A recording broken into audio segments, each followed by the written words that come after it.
Hello guys, good evening. Ay, pakita din ako karon seat binder nga magnetic lang.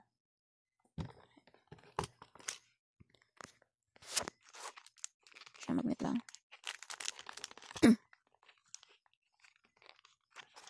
Tapos, mo niyang pang label kung para sa unsa siya hindi mo ibutang. Kung para sa utilities ba, sa shopping, sa rent, transportation, dining out, insurance, water bills, electric, income.